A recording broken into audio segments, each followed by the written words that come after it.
Gentlemen, this is the main event of the evening.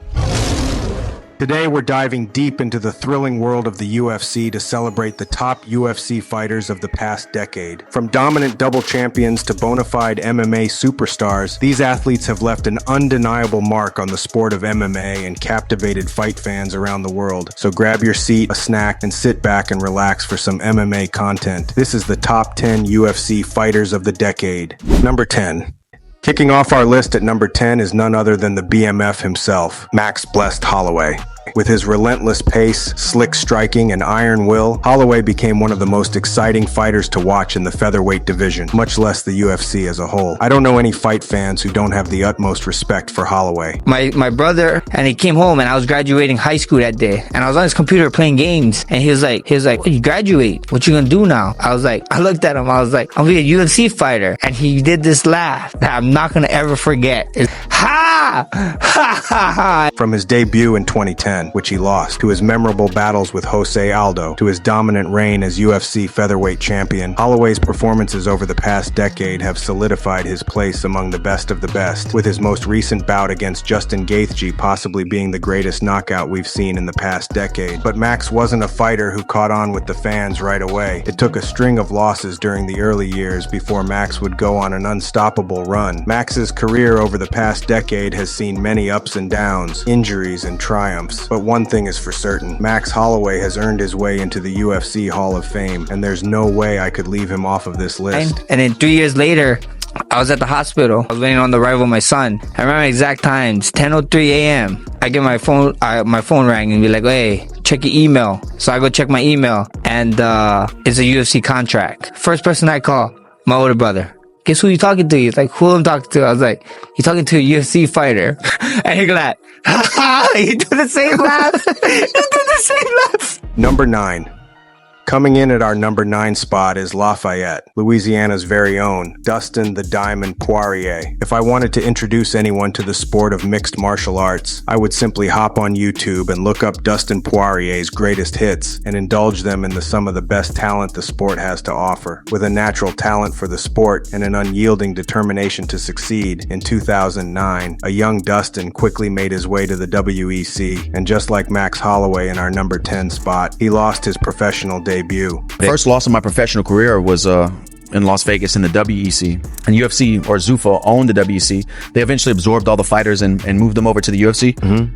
It was a decision, I think. Yeah, I lost a decision in my first professional. Dude, every loss is heartbreaking, but that one hurt me financially. And I have I just bought a house, me and my wife. We were 19 years old. We bought our first house. So I had a mortgage.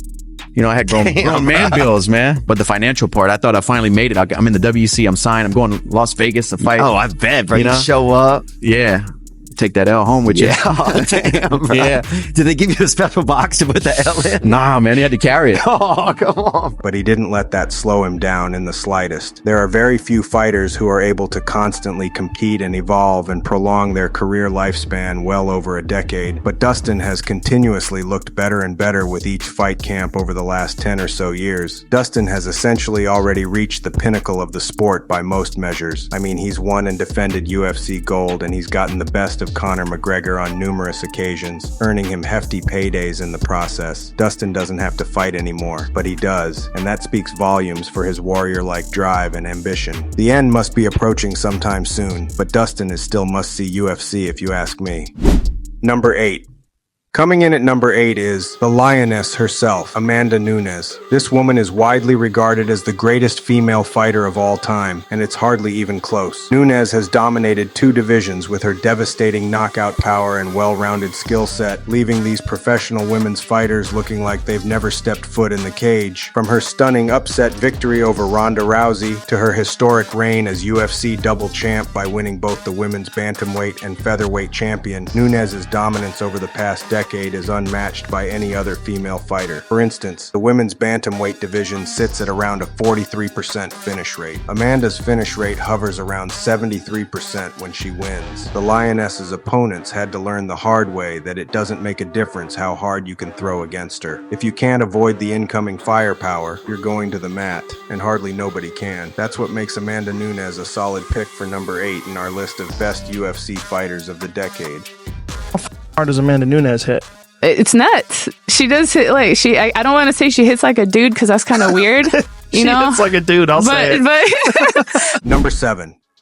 Sliding into our number 7 slot, we'd be remiss not to mention arguably the greatest pound-for-pound fighter of all time. Nope, not that guy. This guy, Demetrius Mighty Mouse Johnson, is a true pioneer of the sport, and even though he's no longer in the UFC, he's still in tip-top shape and putting on well-rounded fights and dazzling fight fans with his technical brilliance and unparalleled athleticism. This guy is truly something else.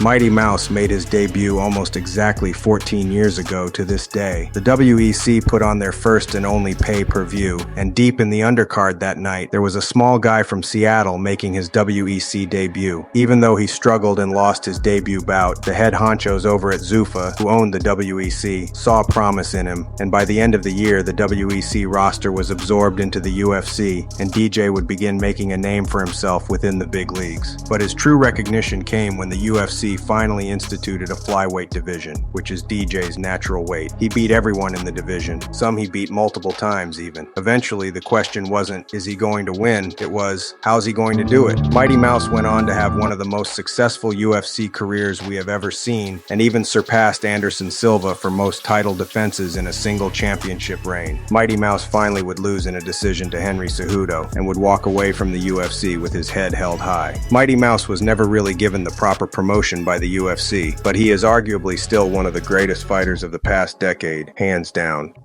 Number 6. To no surprise to any die-hard fight fans, our number 6 spot is held by the stylebender himself. Israel, the last Adesanya!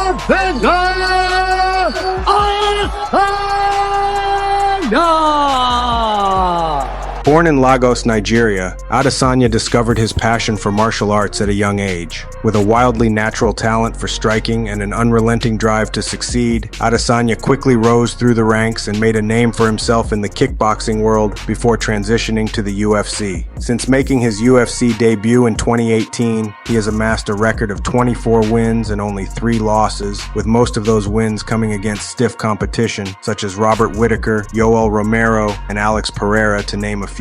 Izzy even put his undefeated record on the line against Anderson Silva, winning by unanimous decision and winning fight of the night. His only 3 losses have all come in title fights, with the most recent being his huge upset loss to Sean Strickland. Israel himself has said that he's taking a step back from fighting and will be fighting much less frequently. This all but confirms that we've probably seen the best of Adesanya, but there's no telling how long he will continue fighting. But there's no doubt that his influence on the sport over the last half-decade has been monumental. Hey, shush, listen up. I want to say something. I hope every one of you behind the screens on this arena can feel this level of happiness just one time in your life. But guess what? You will never feel this level of happiness if you don't go for something. When they knock you down, when they try on you, when they talk about you, and they try to put their foot on your neck. If you stay down, you will never ever get that resolve. Fortify your mind and feel this level of happiness as you rise. One time in your life, but I'm blessed to be able to feel this again and again and again and again and again. We're halfway through our list of the top 10 UFC fighters of the past decade. Let's take a break real quick for this week's MMA debate. This week's debate: do you think any other fight promotion has the chance to overtake the UFC within the next 5 years? What would have to happen for it to become a reality? Comment below and let's debate. Now let's get back to our list. Number 5.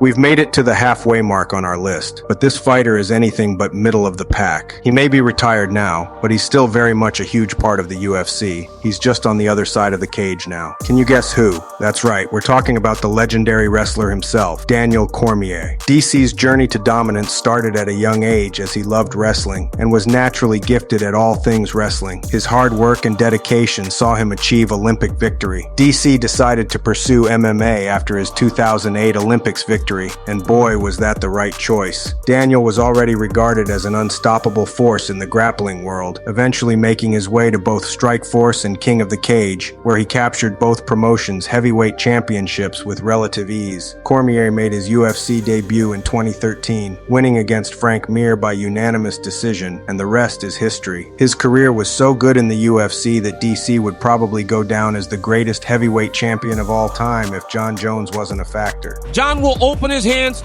let his grip go and say, Daniel, take it. This is too hard. I don't want to deal with it. I'm going to push that man to a place that he's never been in his entire life. Sunday morning, Joe Rogan, you will wake up and you will say, how Daniel make this look so easy?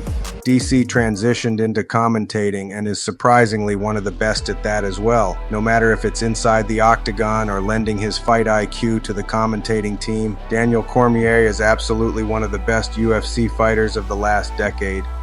Number 4.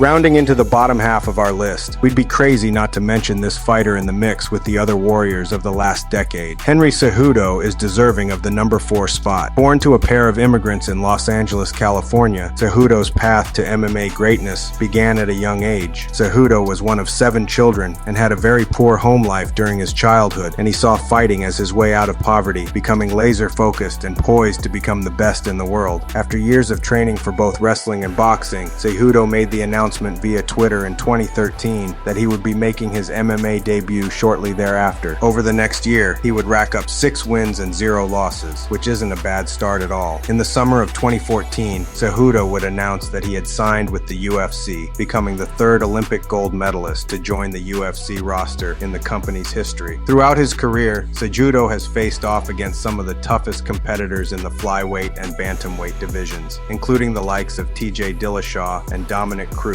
just to name a couple. He would fight Demetrius Johnson in 2016, but Mighty Mouse would prove to be too much for Henry at the time. He put his head down and continued to train, getting better with each passing fight. A couple years later, during the summer of 2018, he and DJ would rematch for the flyweight championship at UFC 227, where Henry would win via unanimous decision victory, becoming the first Olympic gold medalist to hold a UFC championship. Just 1 year later, Cejudo would capture the bantamweight title in a thrilling victory over Marlon Moraes only a year later at UFC 238. This made Henry only the 4th UFC fighter to hold 2 belts simultaneously, putting him in the same camp as other double champs like of Conor McGregor, Daniel Cormier, and Amanda Nunes. Cejudo has since retired and returned to the octagon, but if you've been paying attention, you know that Henry has nothing more to prove. Henry Cejudo is undoubtedly one of the greatest UFC fighters of the past decade, no doubt about it.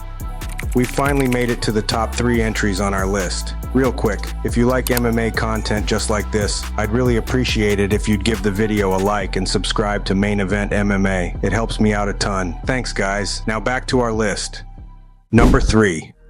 You knew this one was coming. Yep, that's right. Number 3 on our list is none other than the King of Dublin himself, the notorious Conor McGregor. McGregor made his UFC debut against Marcus Brimage in 2013, and little did we all know we were witnessing the humble beginnings of MMA greatness. No matter who McGregor is facing off against, every fight of his is must-see UFC. Whether you love him or love to hate him, one thing is undeniable. For the last decade, he's been the biggest draw in mixed martial arts by a long shot.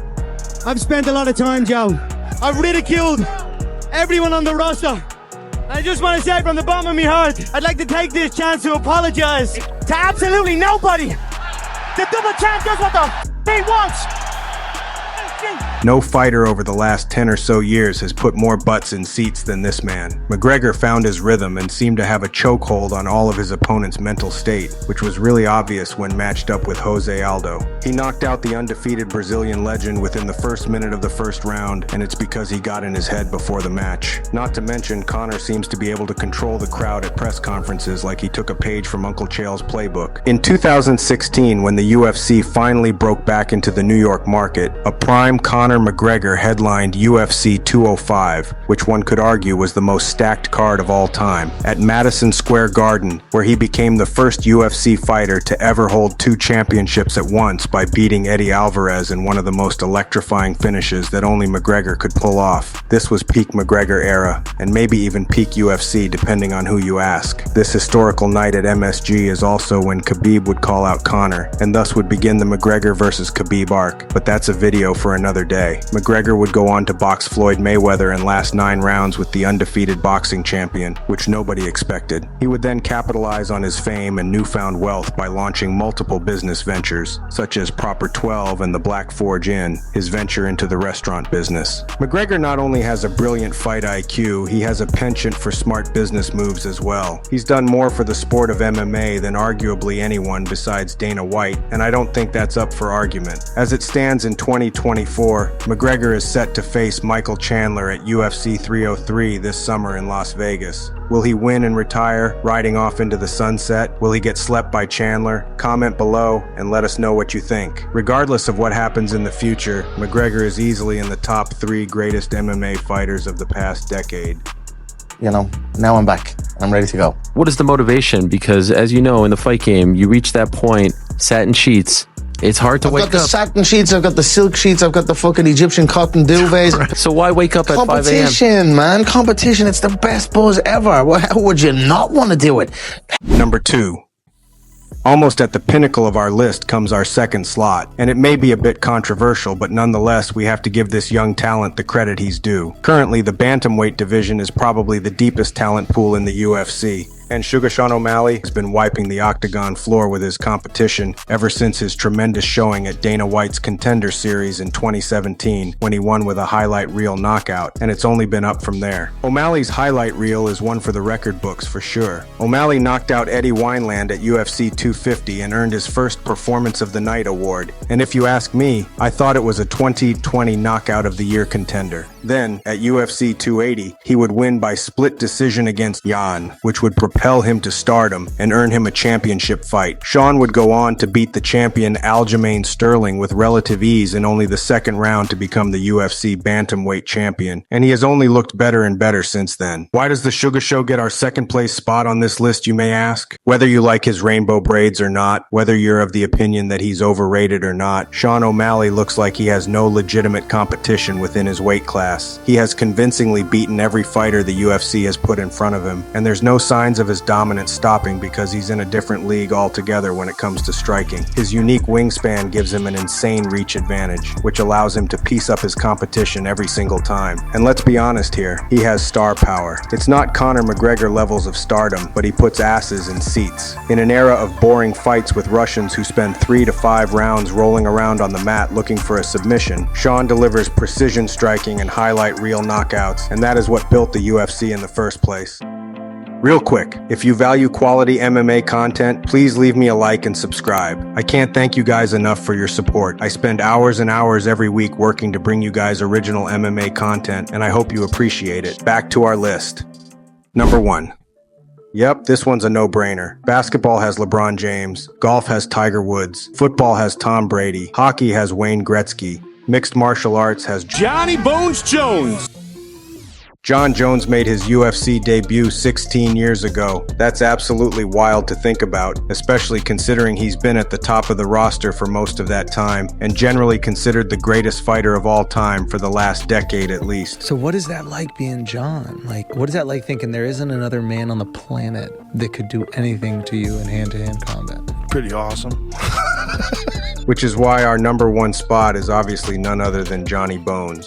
At just 23 years of age, Jones faced Mauricio Shogun Rua at UFC 128, where he dismantled Shogun in spectacular fashion by third-round TKO. Jones to the body, and it is all over! Jon Jones is the youngest champion in UFC history! Jones has only lost once in his UFC career. That loss came during the ultimate finale fight against Matt Hamill when Jones was disqualified due to illegal elbows. And this is the one that was deemed illegal. I've never seen anybody beat Matt Hamill up like this. Due to intentional elbows, there's been a disqualification of Johnny Bones Jones. Therefore, the winner is Matt Hamill. Wow. Everything happens for a reason. You had a tremendous performance tonight, regardless of the loss. We look forward to seeing you again. Jon Bones Jones, ladies and gentlemen. Most fight fans have argued that this fight should have been called a no contest. The first meeting between Jones and Alexander Gustafsson, which took place at UFC 165, was inducted into the UFC Hall of Fame's Fight Wing in 2021. Jones won that fight by decision, and it's highly regarded as a must-see fight. Jones has 16 title fights, and he holds the record for the most title fight wins in UFC history with 15. More recently, Jon became the UFC's 18th heavyweight champion with his submission win over Cyril Gane at UFC 285. It's beginning to look like the sport of MMA has its all-time GOAT, at least within the UFC, that is. Joe, when you get in the clinch with this dude, he's so tall that it's almost like you're holding him up if you're the shorter fighter. He's like draping over the top of you. The dude just understands fighting and understands how to maneuver his body to fatigue you. It's crazy. Jones has one more fight on the horizon with Stipe Miocic. Jon confirmed that he has a date for the fight, but says he's going to let boss man Dana inform the public. Will Jones cap off his unprecedented MMA career with a convincing victory over Stipe? Or will Jones get bested because he's past his prime? Do you think he's ducking Tom Aspinall? Comment on the video below and let us know what you think. And be sure to like and subscribe to Main Event MMA for more quality MMA content just like this posted every week. See you in the next one.